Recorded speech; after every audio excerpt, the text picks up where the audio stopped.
Mr. Mayor, Excellencies, ladies and gentlemen, good evening. Thank you for that fascinating speech, Commissioner. It's hard to feel anything but tranquil in a setting like this, but there is plenty to worry about. Britain, a major European power, has just voted to leave the European Union. And we just heard Dimitris say that to doubt Europe is to doubt democracy itself. The latest New York Times opinion poll on the US election, which may be of interest to some of you, shows Hillary Clinton and Donald Trump neck and neck. And as you know, Mr. Trump has made clear that he doesn't have much time for NATO. And if anything has kept the security and stability of this part of the world, it's NATO. Russia and the United States are coordinating bombing in Syria. I'm not sure the United States and Russia have coordinated bombing together since World War II, and I'm not sure that that's an encouraging sign. China is probing in the South China Sea, and if Mr. Trump were president and engaged, as he's promised, in a trade war with China, you can imagine that that probing could grow much worse. We have 65 million people displaced, the greatest refugee crisis since World War II, about half of them children.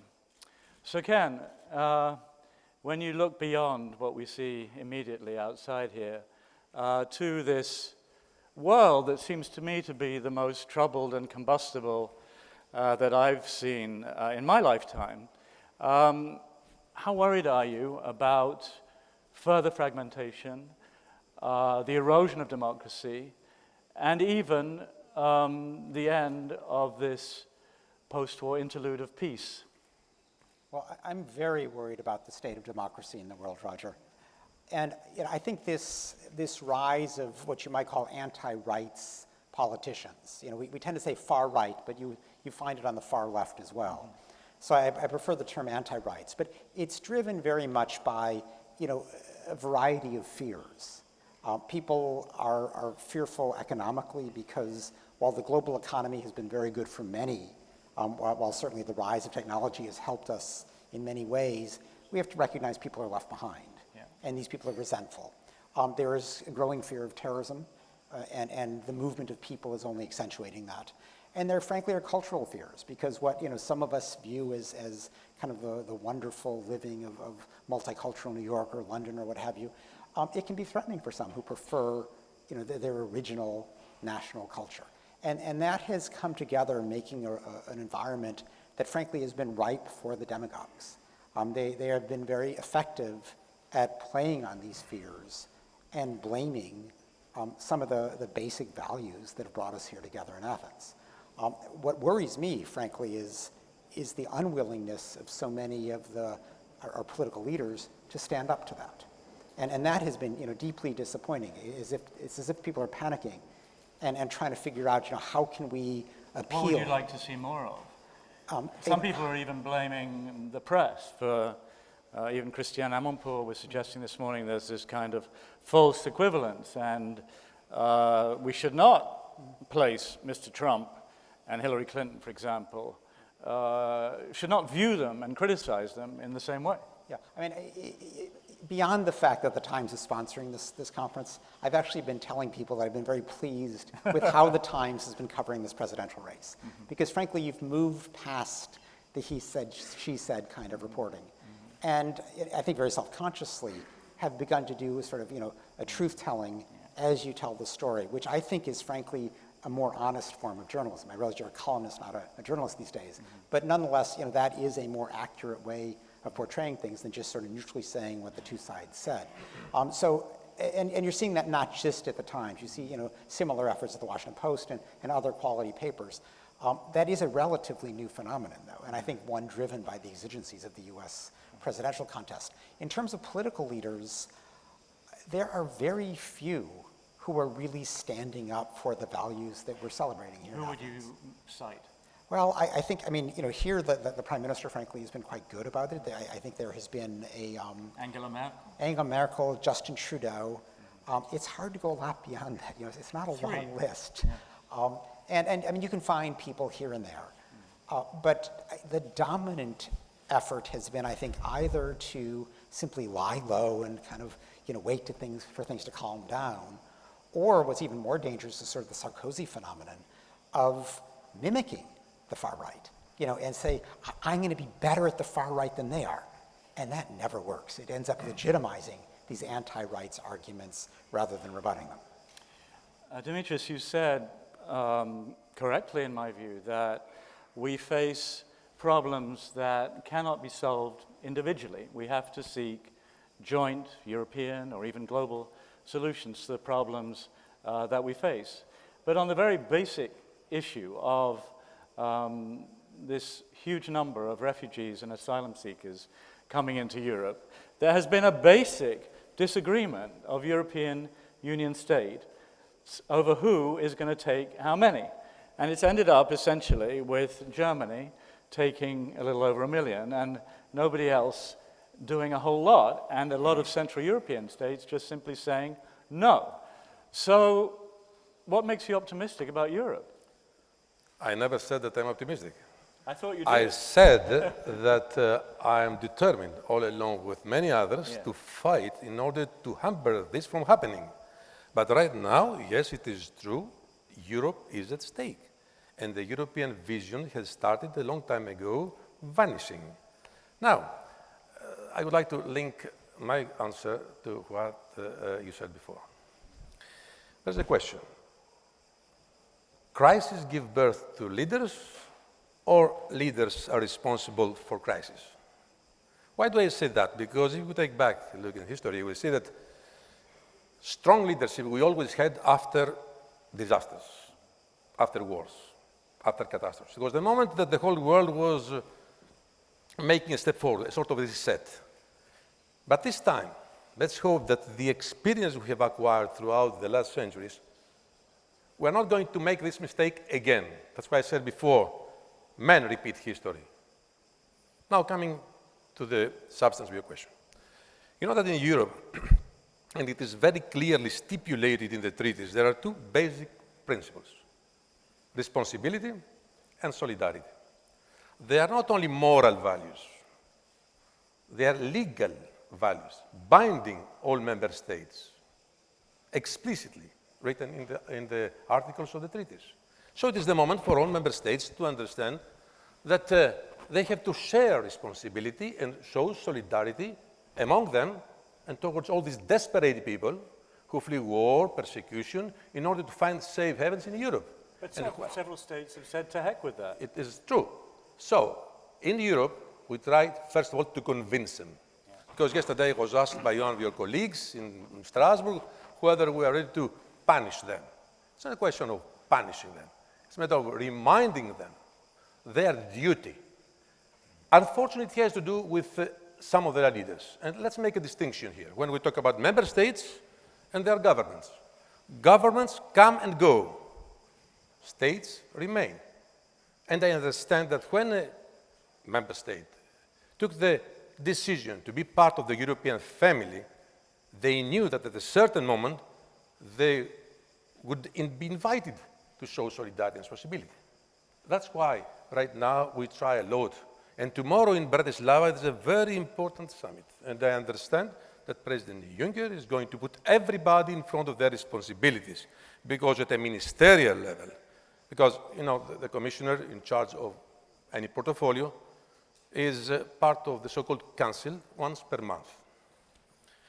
I have been from the other side of the table. I had been minister myself, always defending my country's national interests. And one day I was quite vocal to them, said, you are not here to think and act like this, but in order to contribute in fostering common European policy and answers. So coming to the last point I would like to say. I'm very much worried, because I know the situation from inside.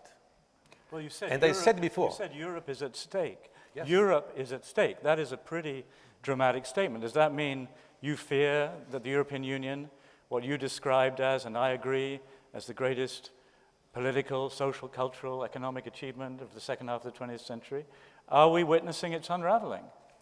This is the problem. And finally, besides what was said some years ago, that it would be the economic crisis that would put the European Union at stake, finally it's the refugee crisis.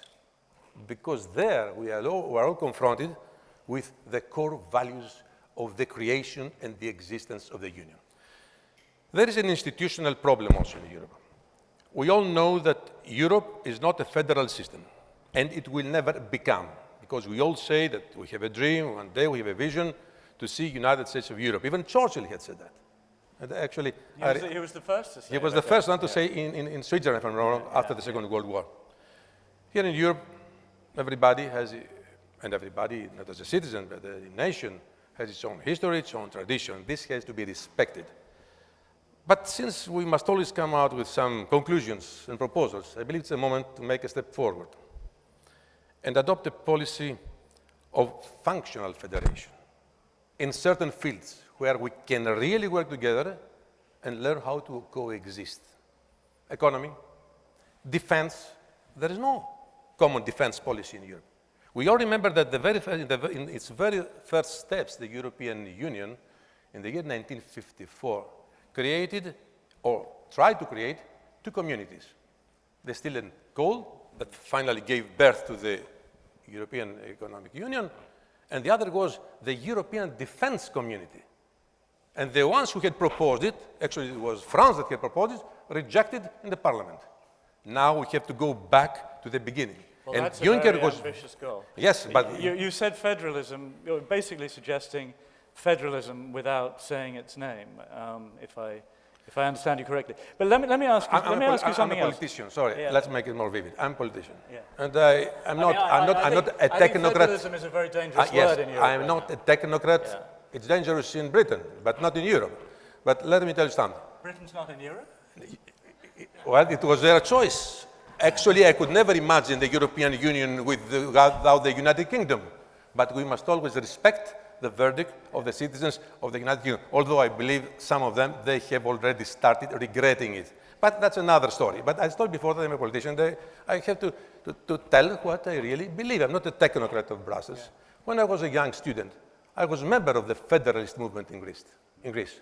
I had demonstrated in the streets of Athens, in the streets of Brussels, in order to see one day this European dream becoming a new reality where we, the young people of that time, we would live in what we finally achieved to live. We are almost of the same age, maybe a bit older. But you're slightly older. We'll find afterwards. No, I've already looked into it. But, do you remember? 2 years. 2 years only. I don't have your CV, but I see a young man in front of me. Tell me something. Do you remember the Interrail? The Interrail. Yeah. It was a ticket given to us. Interrail, we call it. With $150, 30 years ago, you could travel around Europe by train. And we, young people at that time, students, we are thirsty to learn more, to meet other people, other civilizations. And we started traveling. Actually, we were sleeping on train because we didn't have money to pay the hotel. Yeah. But anyway, it's another story. And now, this achievement is at stake. Yeah, I know. You know what I mean? Can we the young generations to live in a divided and fragmented Europe where you will have to show passport, as I did at that time, and when I came back to Greece, I could replace my passport? The British are going to have to apply to travel to Europe eventually. Now, you gentlemen agree on a lot of things, but there's one thing you really don't agree on, as far as I can see, and that is the European Union realpolitik deal with Turkey, whereby Turkey was basically offered a lot of cash and eventually, if it complies, visa-free travel to Europe in exchange for stopping the massive exodus toward Europe of refugees and even accepting the sending back of a certain number of asylum seekers in Europe. Now, Ken, you have a pretty strong view, as far as I can see, that this is a bad deal and a dangerous precedent. Whereas you, Dimitris, have been defending the deal. So, Ken, could you tell me why you think it's a bad deal? After all, Europe has been at a breaking point, and sometimes one does need realpolitik, no? Well, the good part of the deal was the promise of 6 billion euros to Turkey to make it possible for the Syrian refugees to envision a life there.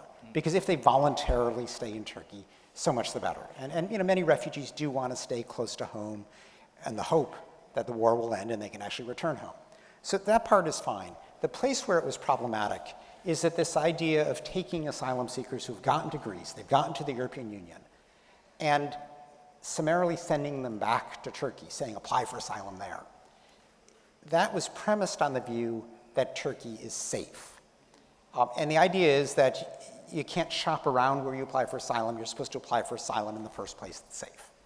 Now, superficially, you look at Turkey and say there are 2.7 million Syrian refugees there. It's not impossible that you could be safe there. But when you look at what the term safe means legally, there's some big problems. Turkey has ratified the Refugee Convention in this odd way so that it only applies to Europeans. None of the Syrians, Iraqis, or Afghans passing through Turkey have any recognized rights according to Turkey.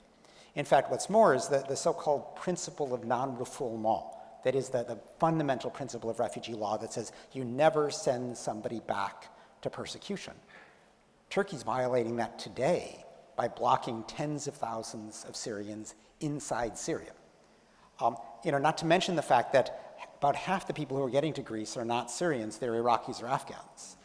And even as a matter of discretion, Turkey's giving them no welcome at all. They're just sending them back. So Turkey is not a safe place. Now, the only reason that you haven't heard real kicking and screaming about this so far is that the Greek courts agree with everything I just said. Hardly anyone has gone back, right? No one has been forcibly returned who has sought asylum on this ground of Turkey being safe. Now, there have been a handful who've had their asylum claims rejected on the merits. You were not really fleeing persecution. They were sent back. Some people went back voluntarily. But no one, and this is the dirty secret they don't like to say, no one has been sent back on the theory that Turkey is safe. And that's part of, frankly, why you're beginning to see an increase in the flow from Turkey, because people are understanding they're not going to be sent back. The other part is, Macedonia has closed the border, so they're trying to get in while you can. And frankly, Erdogan is playing games. He wants his visa liberalization without meeting the requirement that he narrow his counterterrorism law so that it only applies to terrorists, not to political opponents. He wants to keep throwing political opponents in jail as terrorists, and he's saying, if you don't give me visa liberalization nonetheless, I'm going to stop curtailing the smugglers from sending people across the Aegean. What about Erdogan? I mean, for a while he was the great hope for the leader of a conservative Islamist party who would establish real democracy in a Muslim country close to Europe, and would thereby provide a very important bridge between the West and the Middle East. As we speak, after a coup attempt, he's clamping down ferociously on the press, rounding up journalists wholesale, rounding up judges, many who appear to have no connection, if any, with the coup plotters. Turkey's angry with the West, particularly angry with the United States, angry with Europe. Should the EU be doing this kind of business at all with Turkey at this moment? Well, I mean, Erdogan is embarking on, I believe, the toughest crackdown we've seen in Turkey in probably 20 years. And there, the various historical reasons for it. I'll identify three. I mean, one is that, under Erdogan, Turkey was liberalizing when there was the possibility of getting into the EU. But Merkel and Sarkozy blocked that, and so that incentive's gone. He was liberalizing and joined with the Gulenists to try to prevent another military coup. And there's two big trials, the Ergenekon trial and the Sledgehammer trial, which were really concocted trials where hundreds of people were thrown in prison on the basis of no evidence. That did subdue the military. So Erdogan thought, well, I'm done with that threat. What really threw him over the edge, though, was that the Gulenists, once they sort of were no longer worried about the military, actually turned on Erdogan. They didn't like the fact that things, his head was getting too big.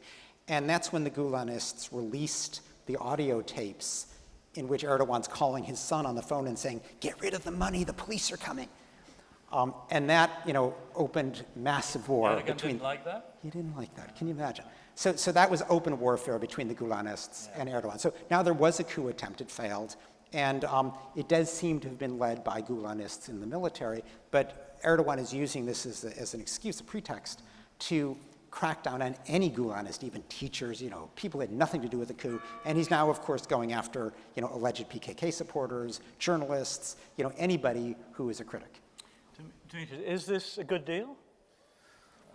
I will give And frankly, the EU has said to Turkey, if you're good, we're going to re-energize negotiations to join the EU. I mean, if anyone believes that, they must be pretty naive at this point, right? It is not what you believe, it is what can happen. Yeah. And everybody knows. But let me give you the European perspective. First of all, as far as domestic developments in Turkey, that's another issue. Without Turkey, we cannot manage the migratory flows from this part of Europe. And the deal works. Even after the coup attempt, it kept working. I was in Turkey last week, and I met President Erdogan and many ministers, on behalf, of course, of the European Union, and I can tell you that they are committed to deliver. As far as the benchmarks, because Europe has put a number of benchmarks, 72. In a short period of only 3 months, they managed to meet 67 out of 72. But There not are five remaining. Yeah. The 3 of them, they're about to finalize. Yes, the terrorist law. We must show understanding for the situation right now in Turkey. Turkey is under pressure and under threat. ISIS, PKK, and the situation within the country is not fully normalized because of what happened recently. This does not mean, I want to be very clear on that Europe is making concessions in the field of all these prerequisites that have to do with the basic values upon which the European Union is built. Rule of law, human rights, and the rest that you mentioned before. Yes, Turkey grabbed this opportunity to ask the re-energization of its relations with Europe in view of becoming one-day member of the European Union. Nobody can deprive any country from the right to be aspired to be member of the European family. But as I said before... But Turkey's been aspiring since 1957. Even before. But believe me, if I can make a comment on that, history does not judge with time, but with acts. We go back to your initial remarks. Now, as far as the money you mentioned before, you said that the European Union has allocated 6 billion euros to Turkey. Allow me to correct it. This money does not go to Turkey. They are given to a fund that is especially set up in Turkey in order to provide refugees with support, help, medical care, and food. And we shouldn't ignore also one more element, that more than 3 million refugees are in Turkey during the last 6-7 years, before we start negotiating with them. And we must be frank, we must commend Turkey for providing these 3 million refugees with shelter and support. And it costs money. So at a certain moment they said to us, we want your help. And the European Union is providing help many third countries, not only to Turkey, but also in Northern Africa. I was recently in Senegal and the sub-Saharan area, discussing with the government how we can provide them with our help in terms of development in order to convince their governments to keep their citizens there, because it's not only the refugee crisis, it's also the migration crisis, the irregular migrants who have opted to come over to Europe by crossing under very dangerous conditions the Mediterranean Sea and come over to Italy. And I mentioned some numbers before in my short remarks. So what we do with Turkey, the answer is clear. It is positive. On the other hand, it is a good opportunity for Turkey, given all these developments, to come closer to Europe. And I think it's a good opportunity also for Erdogan himself. Because since for many decades Turkey wanted to come closer to Europe, now given also one more element, that finally the citizens of Turkey defended democracy at that night of the coup attempt. It was a very strong signal, message on behalf of the Turkish society. So democratic values, since this forum is about democracy, shows us that finally, by respecting fully all these principles and values and the acquis of the European Union, we can manage at the first stage to find a modus operandi with Turkey in order to stem the flows, as it is the case, and manage this situation from a humanitarian point of view in a more effective way. So the answer is yes, we do very well, and we shall keep putting pressure in order to have this deal being fully implemented. For the moment, Erdogan seems to be pulling a lot closer to Moscow, but I hope that you're right. Can I? Moscow flirted with Turkey. Can I say a word on this? Because I mean, implicit in this, and I think the EU view is that, we may have to compromise a little bit on visa liberalization in order to keep the deal intact, because what else can we do? And there is another way. I mean, first of all, for visa liberalization, terrorism should mean terrorism. It shouldn't mean your political opponents. And that is such a basic principle that Europe should never compromise on that, even if Erdogan stops playing games. Now,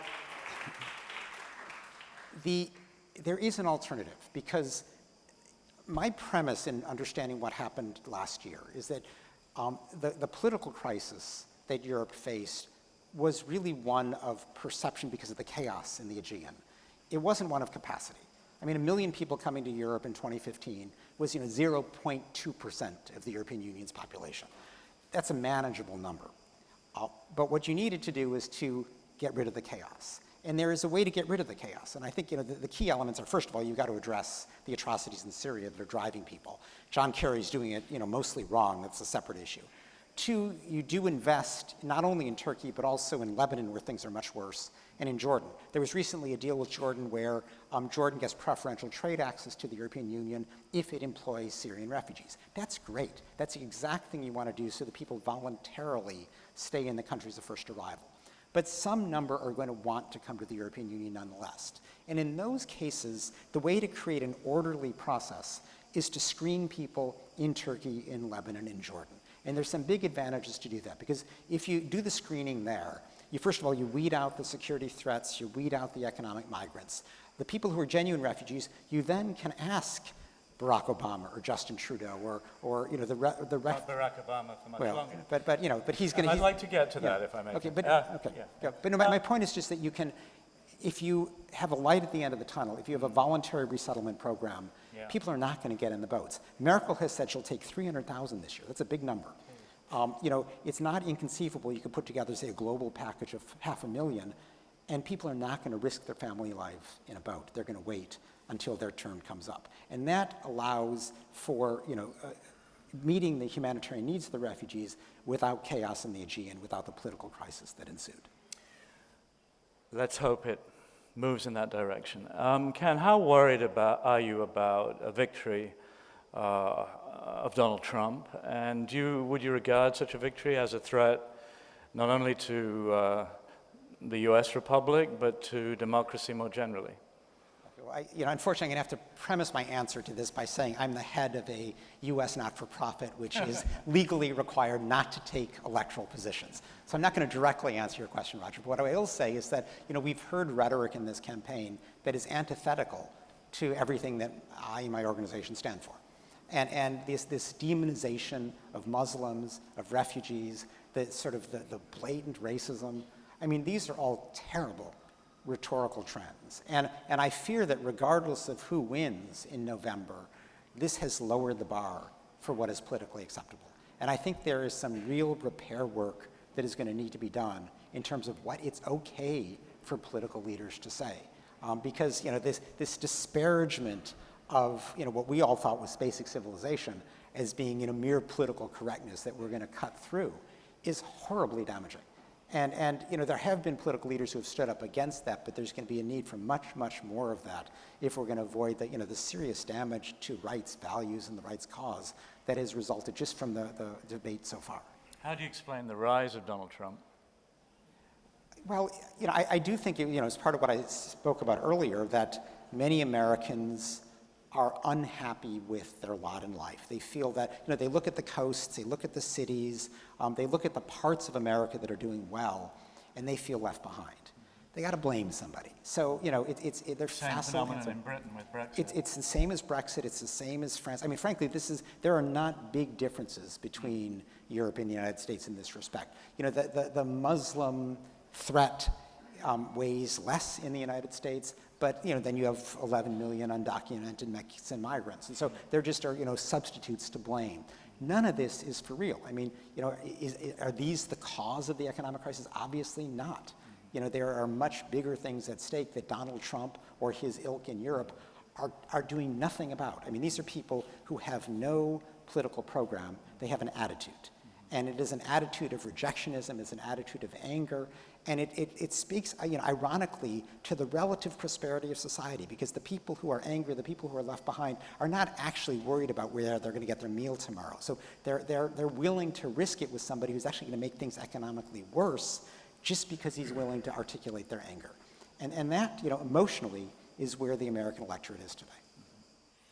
Dimitris, democracy and stability in Europe and throughout the world since 1945 has been underwritten by Pax Americana, by the American willingness to be the offsetting power in Europe and in Asia that ensured post-war stability. How much do you think the current crisis of democracy and security in the world relates to the withdrawal of American power and a perception that the United States is weaker than before, and that President Obama was not prepared in any circumstances, for example, in Syria, to intervene. When an American president like Obama sets a red line, says use of chemical weapons will bring a military response from the United States and its allies, that red line is crossed, in this case by the Assad regime, and at the last minute, the United States pulls back. Do you think people around the world say, well, if American red lines don't mean anything anymore, then perhaps Article 5 of the NATO treaty doesn't mean anything anymore? And President Putin concludes, well, I can go into Syria now, and I certainly don't run any risk of meeting any kind of serious or worrying reaction to that from the United States. So should President Obama, in fact, be blamed for some of the instability that is threatening Europe right now and undermining democracy? As you said, we are not supposed to interfere. No, I will tell you, in the domestic politics of the United States. But since, I'm sure you can find since a you way. gave a more global dimension on this issue, I'll tell you. I remind you, first of all, that 1 century ago, we all remember the Doctrine Monroe, isolationism. It was overturned later on, and the United States became a global power, superpower. And it still has a global role to play, no doubt about it. It's just one of the strongest democracies. And I think, and Europe has experienced it during the two wars, thanks to the United States, we managed to defeat Nazism. Don't forget that. So, coming to our days. This is why I believe, and it's not only me, that a strong partnership between the European Union and the United States would serve more of these global issues. But in order to achieve it, we go back to what I said before. Europe has to be emancipated politically. We must adopt a project that we can call Europe Forward, and finally adopt a common foreign and defense policy. And just yesterday in Strasbourg, President Juncker announced the very first steps that will lead one day to what we said some minutes ago, to the creation of the European Defense Union. So these two pillars of the global system and of the so-called Western world can really cooperate, because we share everything with the Americans. The democratic values, the democratic systems, the same economic systems. So it's better to find a way to be closer to each other. In Europe, we believe in that. And I can tell you that we have made a great progress in the field of security, which is another part of my portfolio. We work very closely with the Americans, and we have already the first tangible results. Now, coming back to the domestic developments, I really hope and wish that the Americans will show maturity the day before the elections and will make the correct choice. That's the only thing I can say. Trump. Because demagogy, populism, and xenophobia, since everything is globalized in our days, has become a disease for Europe, but also for the United States of America. President Putin has made trouble in Ukraine, annexed Crimea, previously made trouble in Georgia. Suppose he decides to lop off 30% of Estonia, and Estonia, a member of NATO, invokes Article 5. Should Greeks be prepared to die for Estonia? Now you would ask me to answer as a former Greek minister, not as a commissioner. You know that Greece is a member of NATO. That's why I asked you.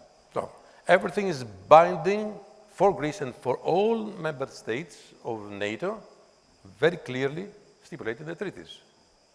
So if this moment comes, I believe it will never come, but if it comes, it will be a moment for Greece and all other countries to show what do they really mean when they talk about solidarity among member states of NATO.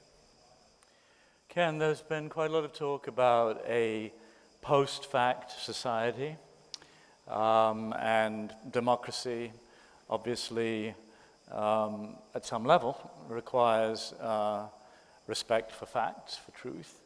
What do you understand by that term? And do you see that in discourse in the United States and Europe and elsewhere? And is that undermining the foundations of democratic debate, democratic mediation,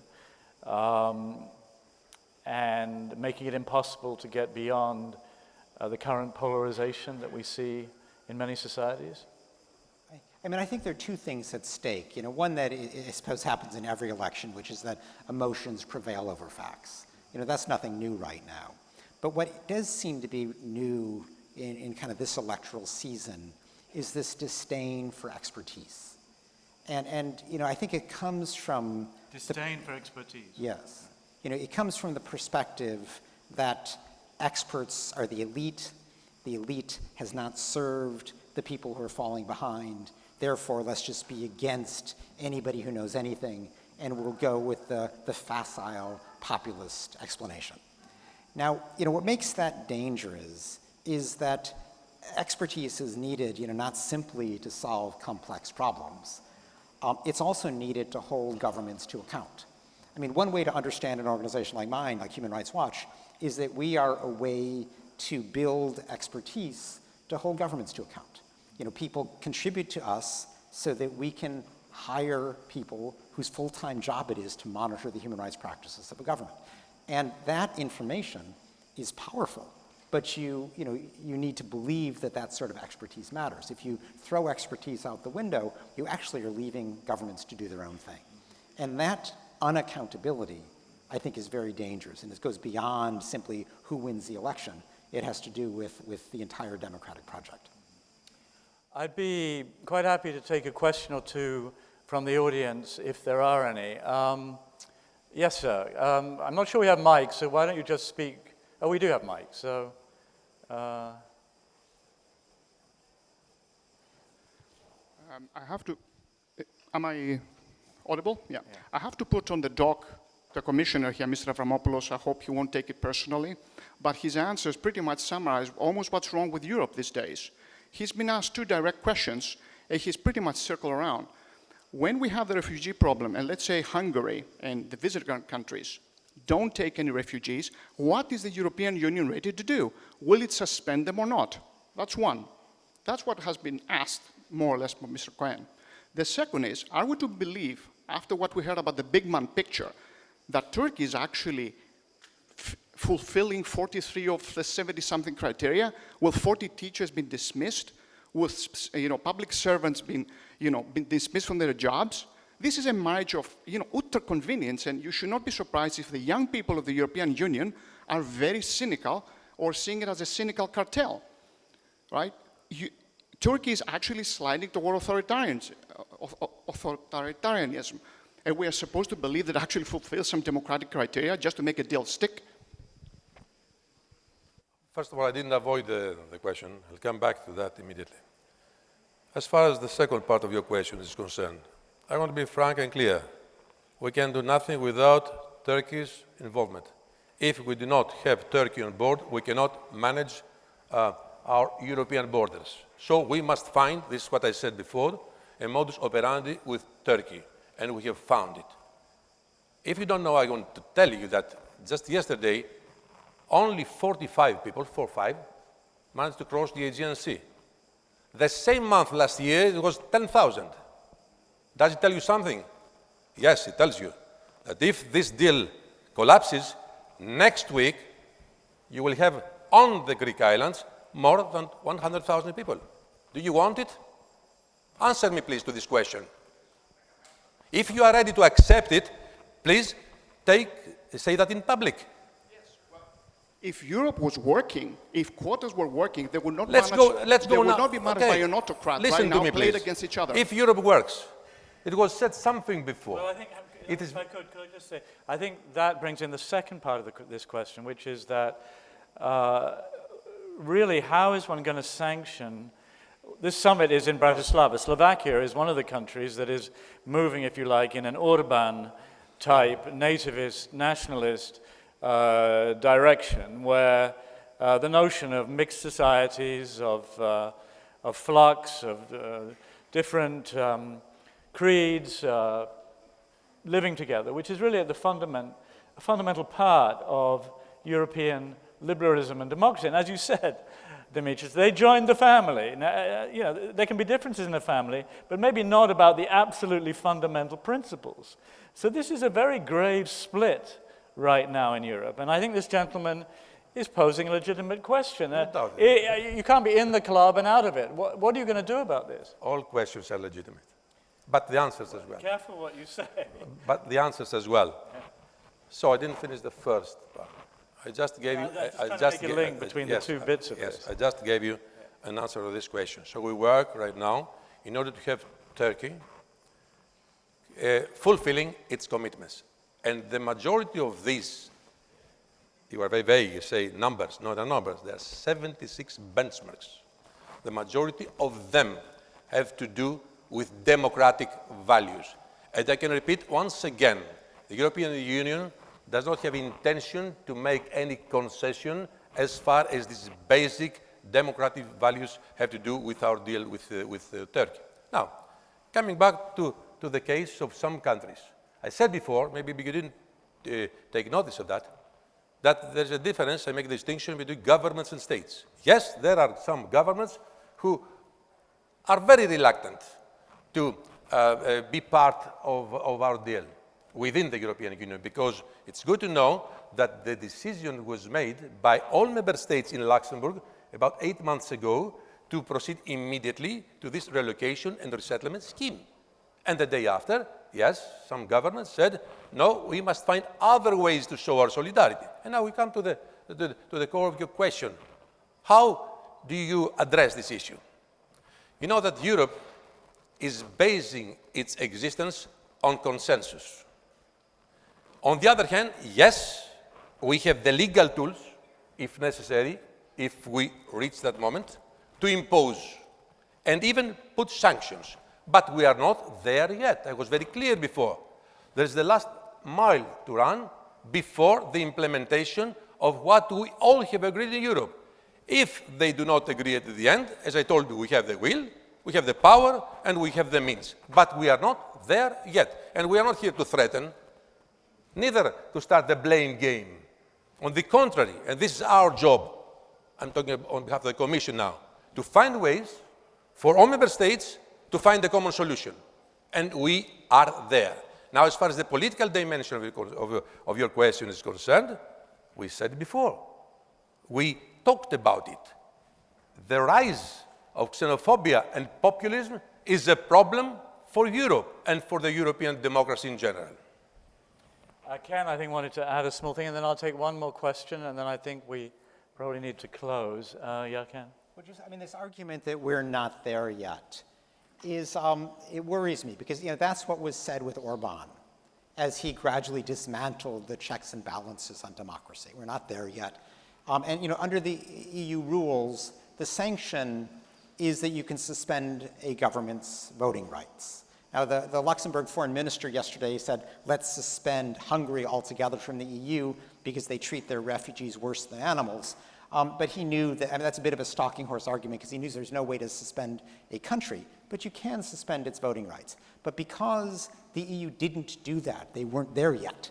Now, Kaczynski in Poland So you're saying the EU should be there yet? Well, the problem is Kaczynski is now shredding checks and balances. He's undermining the Constitutional Court.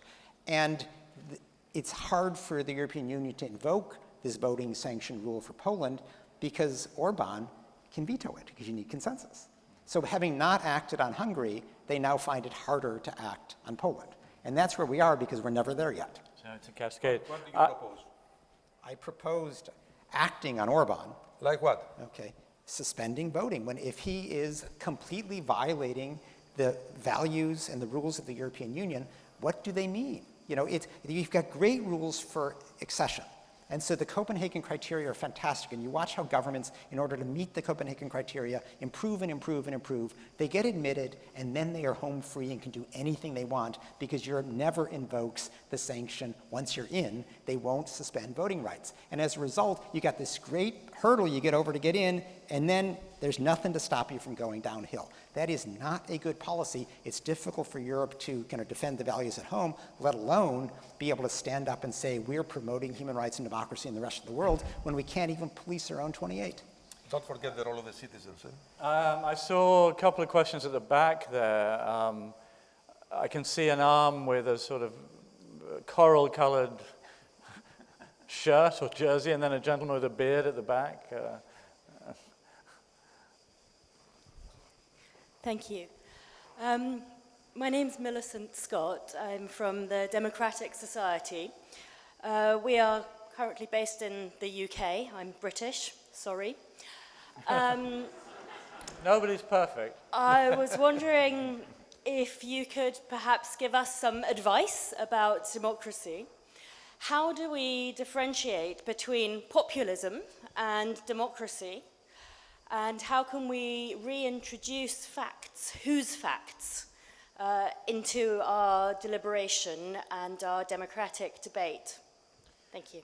Ken, I think that's sort of a question about direct democracy and representative democracy in part, because the referendum produced this result that many of us lament. In terms of the fact argument, there's no monopoly on facts. The point is just to insist that facts matter and to debate out at a factual level rather than just resorting to pure emotion.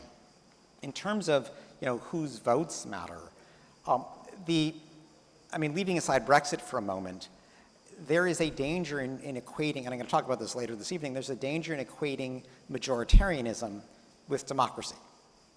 The concept of democracy obviously requires votes, but the majority is also constrained by human rights standards and by the rule of law. The rule of law meaning that the government is subject to judges who apply those rights standards. So it is a limited capacity of the majority to do what it wants. Now, that's not an answer to Brexit.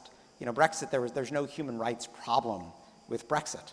Brexit may well and probably was a very misguided solution, and there I think you can blame just the quality of the debate in Britain. But on other things, if you're dealing with, say, what's going on in Hungary or Poland, human rights and the rule of law have to impose limits on what the majority wants to do. There were some outright lies in the 350 million that would immediately be available. But the answer to that is not censorship, but answering the lies with facts. Yeah. I think we have to stop there. Thank you very much, ladies and gentlemen, for being with us here tonight. Thank you. Thank you. Thank you.